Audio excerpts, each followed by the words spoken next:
Well, good morning, members of the MAG 911 Oversight team. Chair Walker had a conflict this morning, so I'm stepping in to lead the meeting. I'm Robert Bokinski, Vice Chair, and I represent the Scottsdale Police Department. This meeting is now called to order. For those around the table, please turn on your microphone when speaking. For those participating via Zoom, please state your name when making a comment or asking a question. The MAG public comment process allows members of the public to comment on items on today's agenda or on items that fall under MAG's jurisdiction. If you would like to comment at today's meeting, please fill out a white request to speak card located on the information table in the hallway and give it to MAG staff. If you parked in the garage, parking validators are available on the information table in the hallway. And if you purchased a transit ticket to come to the meeting, please see staff for a ticket. Hearing assisted devices are available from MAG staff. We will now begin the meeting with a roll call of members. Ms. Graber. Thank you, Vice Chair. I'll go through the list, and when I call your name, please indicate you are present for the record. Avondale PD Chief Castro Vinci.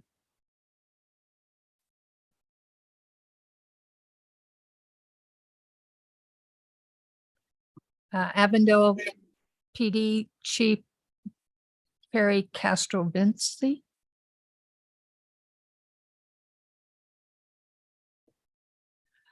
Buckeye PD Jim Totora. Present. Chandler PD Michelle Potts. Present. Glendale PD Brent Askin. Present. Goodyear PD Santiago Rodriguez. Present online. MCSO Patrick Melvin. Present, thank you. Mesa Fire and Medical Department Forrest Smith. Present, thank you. Peoria Fire Department and Medical Gary Bernard. I'm here, thank you. Phoenix PD Jesse Cooper. Present virtually. Scottsdale PD Robert Bokinski. Present. Thank you. And Avondale PD Carrie Castro Vinci. I'm here virtually. There we go. Is there anyone I've missed? Vice Chair, we have a quorum. Thank you, Ms. Graber. Our next agenda item is the call to the audience. This is the opportunity for the public to comment on items that fall under MAG's jurisdiction that are not on the agenda, or that are on the agenda for discussion and not for action. 15 minutes will be provided for the call to the audience agenda item, unless the committee requests an exception to this limit. And as of now, we have received no request to speak cards for this agenda item. MAG also provides the opportunity for members of the public to submit written comments via the MAG website 1 hour prior to the meeting. Ms. Graber, do we have any written comments for this item? Vice Chair, we've had no public comments. We've received no public comments at this time. Well, thank you. We'll proceed to agenda item 3 then. The next item is approval of the December 14th, 2022 911 Oversight Team meeting minutes. Does any member of the committee have questions on this item?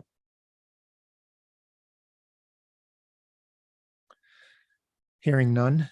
Prior to approval of the minutes, do we have any members of the public who wish to comment on this item? Vice Chair, we received no public comments. Thank you. And we have received no request to speak cards for the consent agenda item. Ms. Graber, do we have any? Oh, you already indicated no written comments. Thank you. Is there a motion to approve the minutes? Brent Axing from Glendale moves that we approve the minutes from December 14th. We have a motion to approve. Do we have a second? Michelle Potts Chandler, second. Okay, and we have a second from Ms. Potts from Chandler. Can I have a voice vote of those in the room? Those in favor say aye. Aye. Aye. Aye.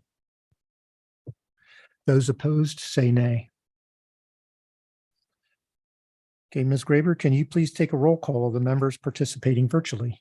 Avondale PD, Aye. Glendale PD, Aye. Goodyear PD, Aye. Peoria Fire Department,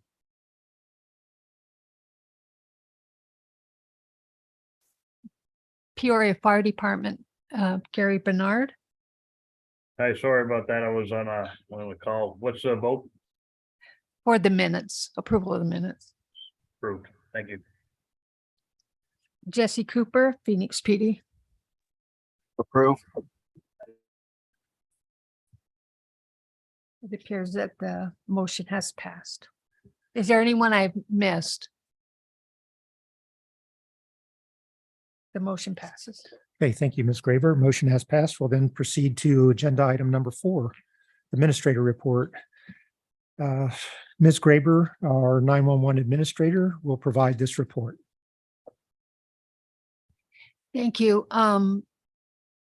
These are our annual totals for things that we track. SANS, and take in mind, this is year-to-date is only including January. The February reports weren't generated till this morning, and so I didn't have time to update the PowerPoint. But since we've had a total of 141, it's not a record-breaking year, but it's within a few activations that we were able to do it. Year-to-date, we've had 11 of them, so that is reflecting January.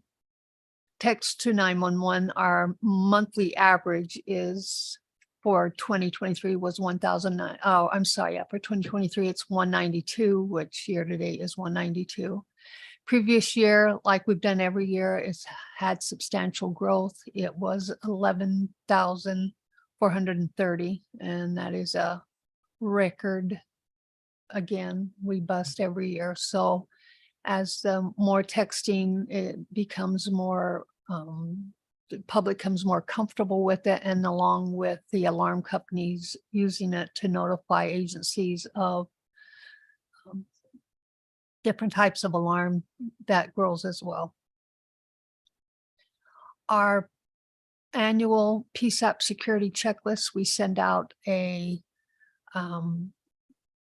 request for the PSAPs to review their own agency's security, that following the NINA standards, the letters given out to all the PSAPs. They give suggestions on taking a look at things like entry key, card key entry into the PSAP, passwords, room access, things of different nature. And they have that. We send that out every year just to make sure that that's being reviewed. And then we're working on the annual MIS report. Not all the PSAPs have responded as of yet, but we have a part of our agreement with the state is to give our annual 911 count along with the PSAP's admin calls. And so we're working on getting that report done.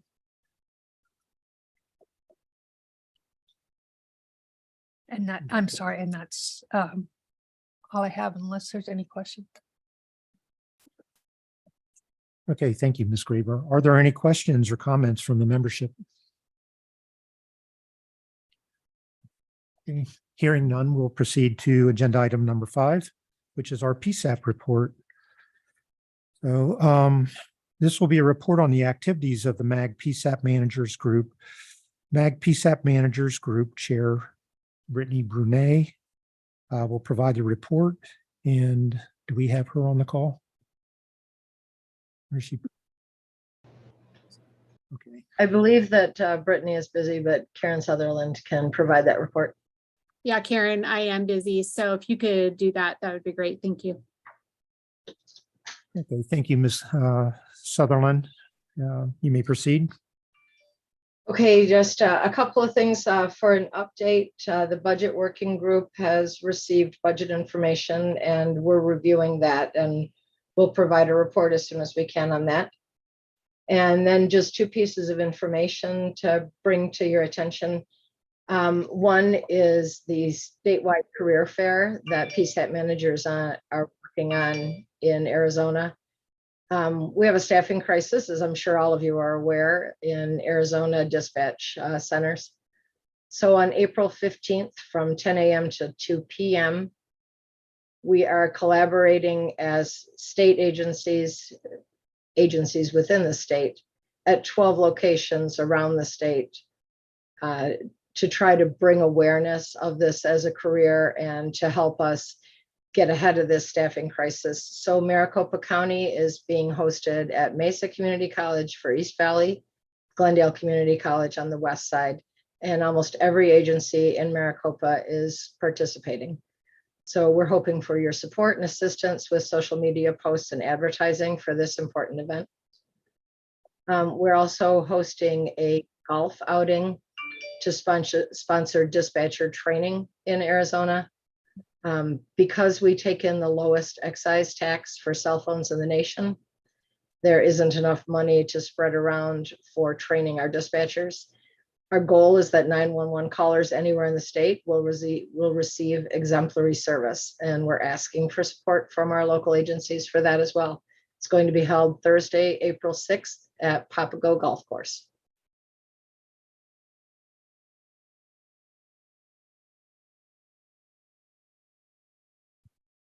Okay, thank you, Ms. Sutherland. Is there any further from our PSAP report? No, that's all. Okay, well, thank you very much. Are there any questions or comments from the membership? Okay, hearing none, we'll then proceed to agenda item number 6. The next agenda item is on an ongoing discussion on 911 funding and the state 911 grant. Ms. Graber will provide this report. So, Ms. Graber. Thank you, Vice Chair. So this was sent out to our, a more detailed spreadsheet was sent out to the working group that gives line by line of things that we've spent, but this is a expenditure snapshot. And this changes on a daily basis as we get invoices in, we make purchases, it's always in flux. So it's a living document. So this is a snapshot only. It was requested by the 911 oversight team. They wanted to know what we submitted as a grant for fiscal year 23 and what the state approved. So that first column, the second column is grant submittal. We did submit 12,580,672 for our grant in fiscal year 2023. Of that, the state approved 9,406,707. Year to date, our expenditures is at 5,040,722. Of that monies, of that 5 million, there's approximately, if you'll see highlighted in yellow, these are things that have not been delivered. So a purchase order has been generated, but of that 5,486,000 has not been delivered. We haven't received equipment, so we haven't invoiced on it, but a purchase order has been cut. So we use that number in tracking so we can account for those funds as we look at if we have any unders or over budget items. So year to date, we're at 54% of spending. In forecasting, and this is tricky with our wireline migration. One of the things we're going through this year is to migrate all the wireline providers onto the ComTech system, and that will help save us on the high cost of the tariffs that we pay for them. We were hoping to have it done sooner than later. They are still in the process as they work through issues. So every month we add a little more money that we're not going to be able to get back. So that forecast is 8,332,300 is what we believe we'll be spending, but like I said, that will change as soon as we get our last, and we have not yet got our last wire line bills. We do anticipate a savings of $1,740,406 that we'll be able to have a variance that we'll be able to redirect. The state in their communications indicated that if we stay within the fiscal footprint and within the scope, we're able to make determinations on how that money will be spent. And the budget working group is cautious because we don't know about the wire lines. We don't want to spend money that we end up are going to have to use. So we're monitoring that as well. And so as far as the grant process going forward, it has not been opened. We had a meeting with the state last week, and they indicated that they were going to meet with us on what fiscal year 2024 is going to look like, because we are in the middle of the consultant, and we want to see how the results of that and how the MAG membership moves to their suggestion. So, but we still have to have the bills paid and move forward. So the state is going to meet with us because they felt like they came up with a solution that would help the region make sure we're funded, and waiting for the consultant to provide us their report. And that is my update on the budget. I'm gonna be happy to answer any questions.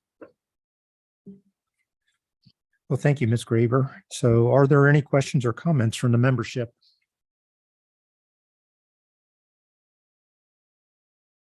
I do have a couple things that I'd like to ask about, just for clarity. I see the ESRI licensing. Obviously, there was a license increase there. Are we charged pro rata for that, or is that a one-time annual fee? So we belong to an enterprise license through ESRI, through the city of Phoenix. And so that is,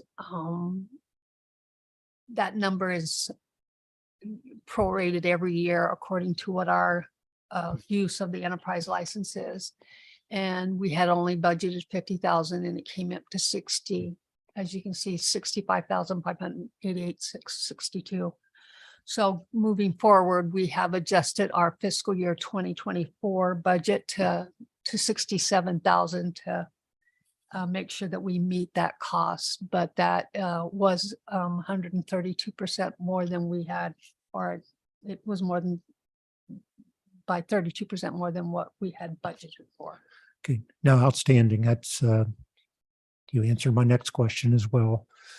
Didn't know if we had enough notice where we could anticipate for the fiscal 24 budget. And it looks like we will not encumber any more expense there for this fiscal year. So that's good.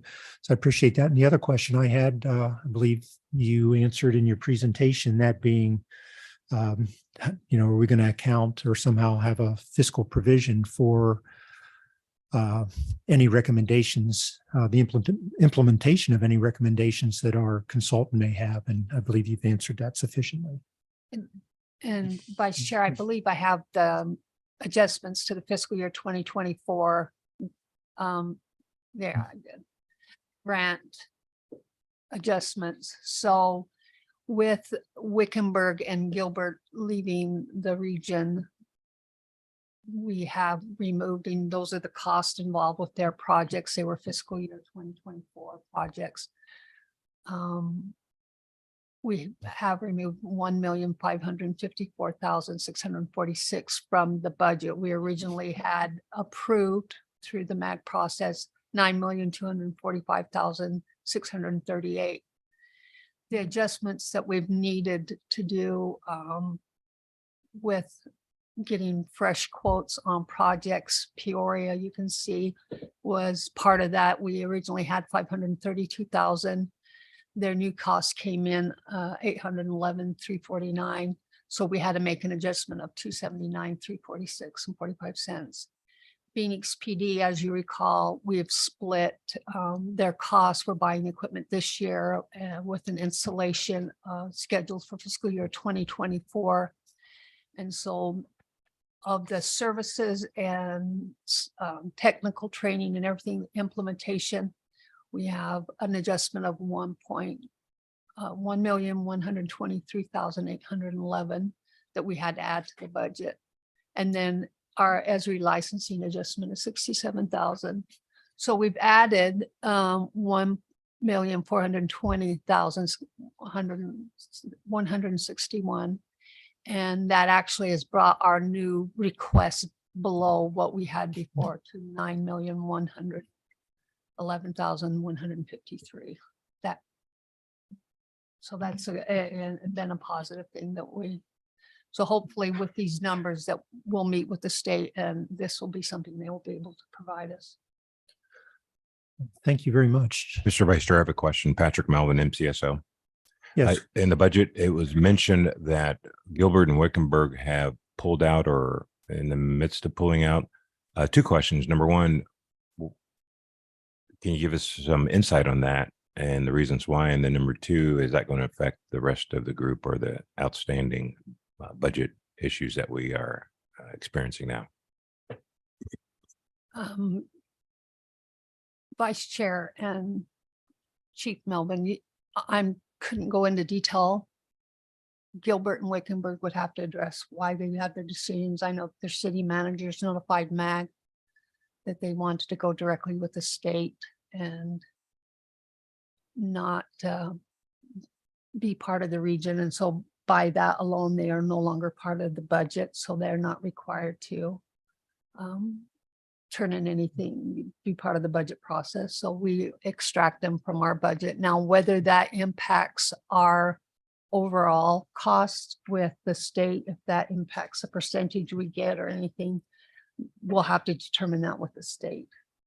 So budgetary, it has dropped it below and still meets our needs for the region, even though they've been taken. So that's budget where operationally, I'm not sure exactly how that adjustment will be, but budget wise, we should be able to do it, but I'll get more clarification from the state when we meet with them. Thank you.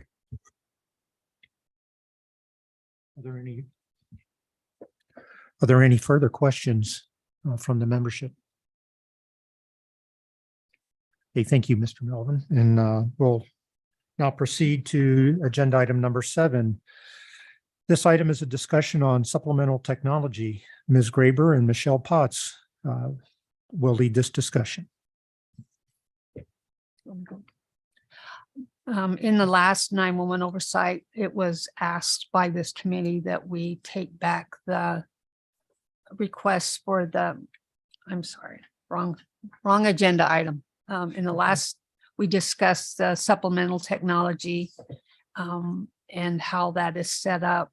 And we were able to go through and just a refresher course, we do not have a data sharing agreement with the state and the region on the raw 911 data that we feed them.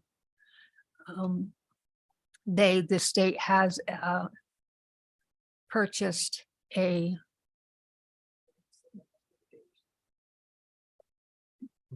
oh, I'm sorry.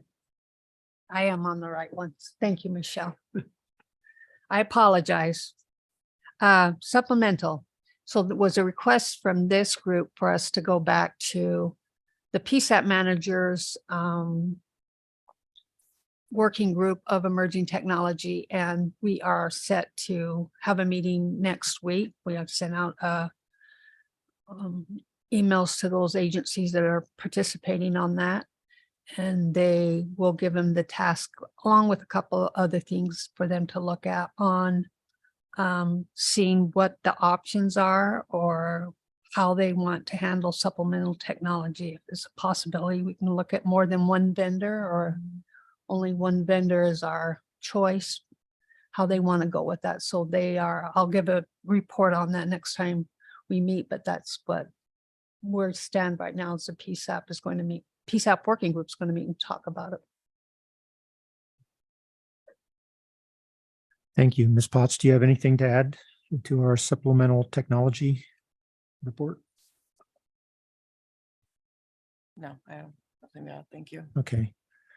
Thank you very much. Do we have any questions from members of the committee?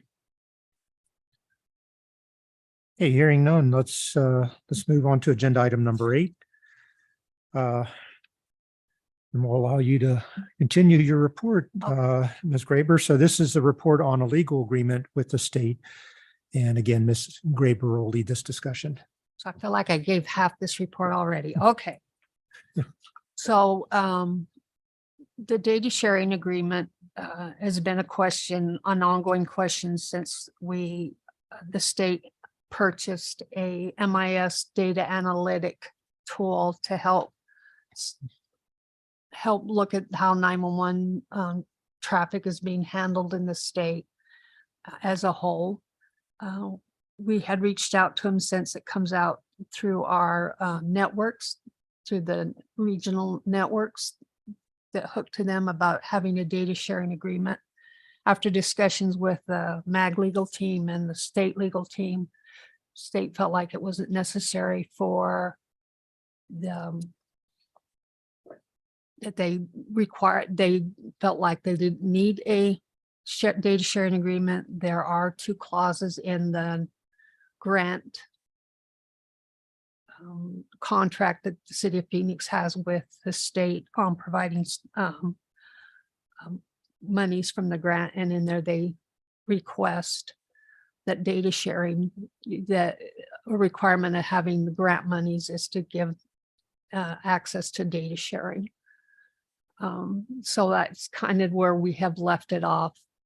So the question, I believe, in the last time the 911 oversight met was, is this something that should be done on the region, or should this be done by individual agencies? And just to make sure this committee knows this topic has not been broached for discussion and insight from the PSAP managers meeting, from PSAP managers committee. So I don't know if that's something we want to delve further into, or I'll leave that to this group to discuss. Okay, thank you, Ms. Graber. Are there any questions or comments from the membership concerning this agenda item? Patrick Melvin, MCSO. Do we know when the PSAP managers are going to meet and discuss this particular item? Well, it hasn't, I'm waiting for direction on this. Their next meeting is April 14th, 13th, 14th. It's the second Thursday in April is when they meet next. So as this committee wishes, we can ask that to be an agenda item for them to discuss and vet out their opinion on it and their recommendation. Thank you. Ms. Potts? I can add some additional context since our last meeting. I think one of the discussion topics we had in this last meeting was there was maybe some clarity that needed to happen on what was actually available outside of each individual center. And so I did talk to the vendor that provides the analytics box, and the CDR, or the actual specific information, was provided in a limited context to the state 911 office. And so the vendor has made some changes to the profile from a global level to the state 911 profile. So that's nationwide at that profile level. So that access has changed since the last time we met.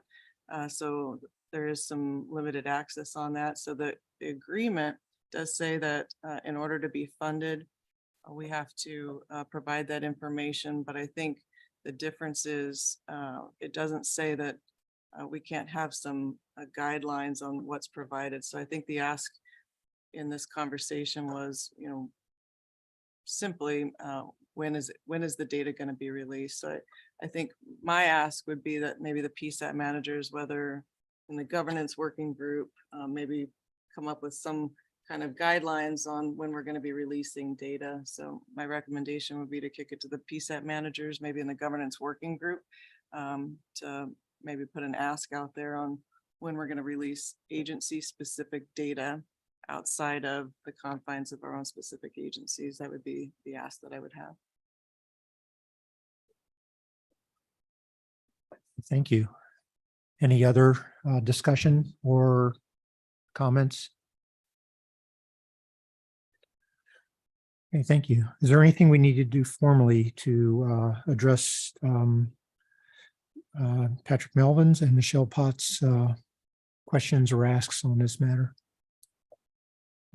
Well, ask Mac for direction. Does that need to be put to a vote, or is it because it's an ask of this committee down to PSAP managers?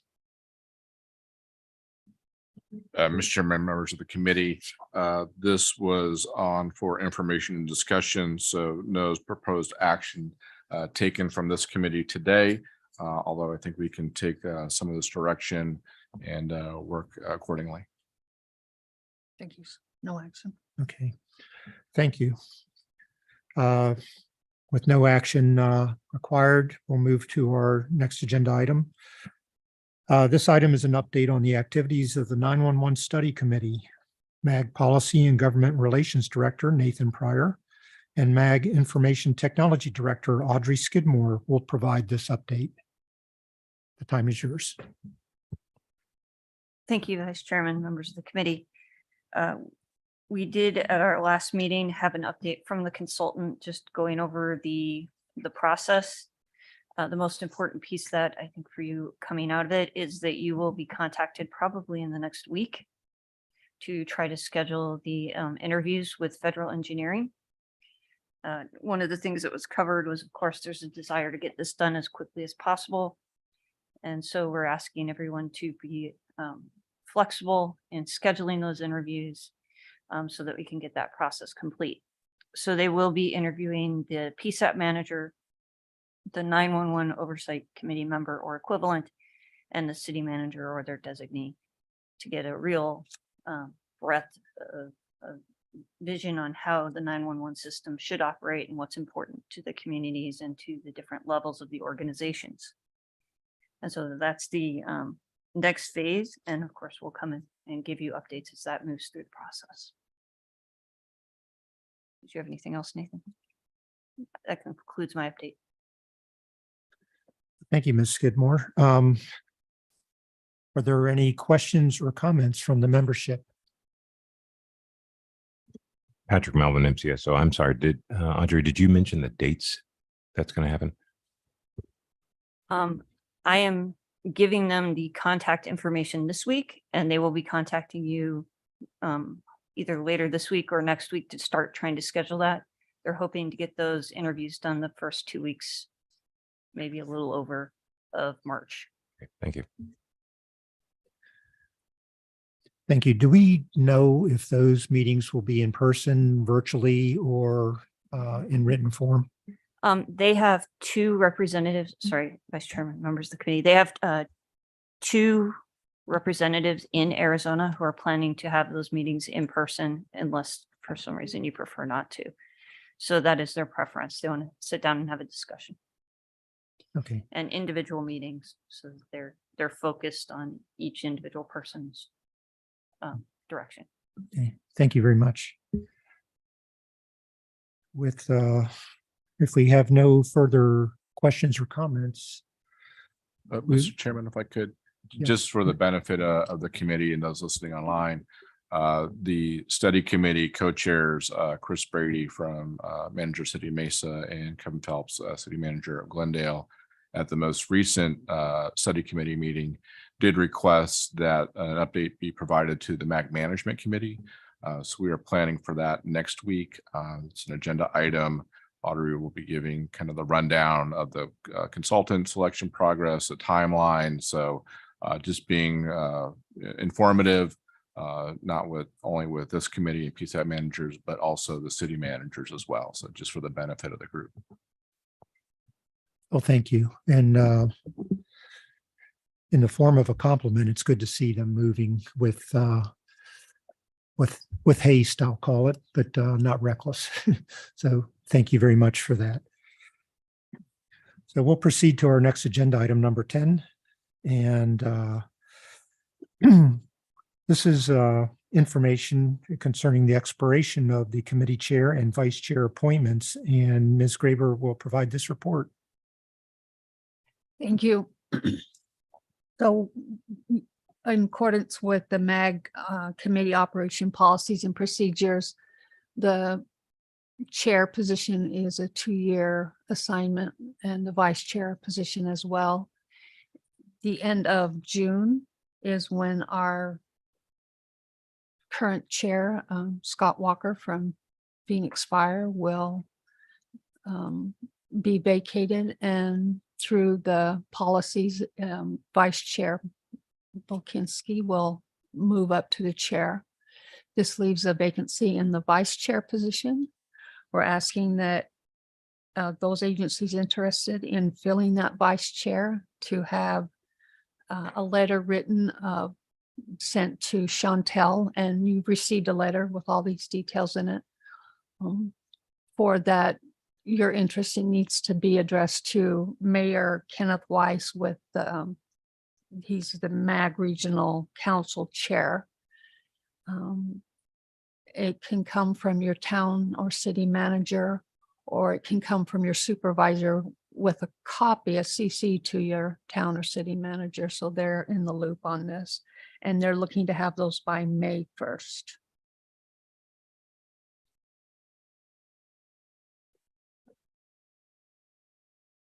Well, thank you, Ms. Graber. Are there any questions or comments from the membership? Thank you. Our next agenda item, number 11, are there any requests from members for an item on a future agenda? Mr. Chair, Patrick Melvin, MCSO. Looking at this agenda item, it says topics or issues of interest. One of my previous questions was regarding the budget and certain entities leaving the fold, so to speak. I guess I would like some additional info on future, if we know of other people leaving, and or if they did, how that will affect the budget. I know you mentioned that the budget was okay as it is with the persons that have already left and given notice, but I would like some discussion on what our point of concern would be, or the level or the amount of budget related items that would be affected by additional departures from this entity.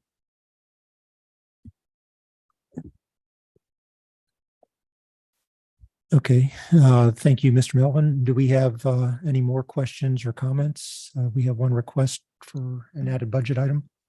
Ms. Potts?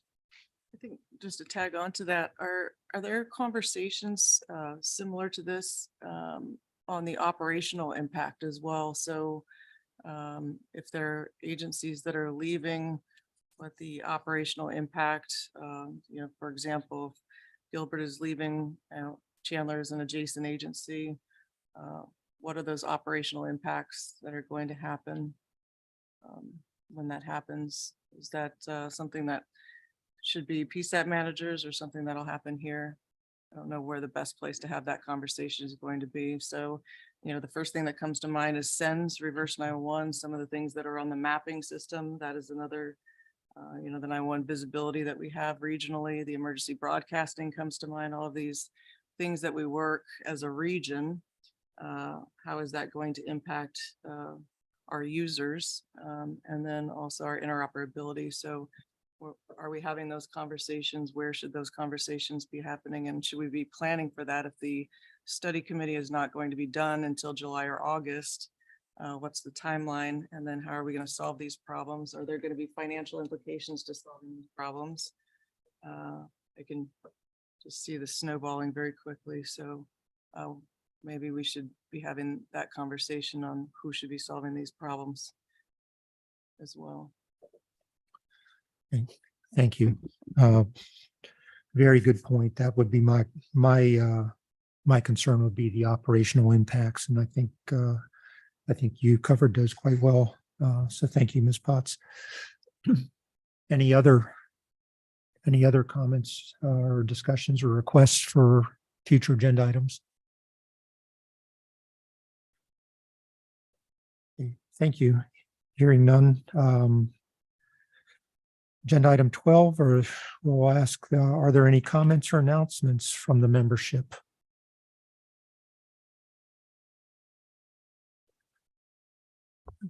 Okay, hearing none. Our next meeting of the 911 Oversight Team will be on Thursday, June 22nd, 2023 at 10 o'clock a.m. I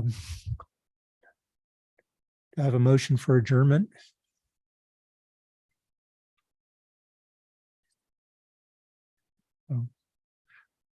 Okay, we may not need an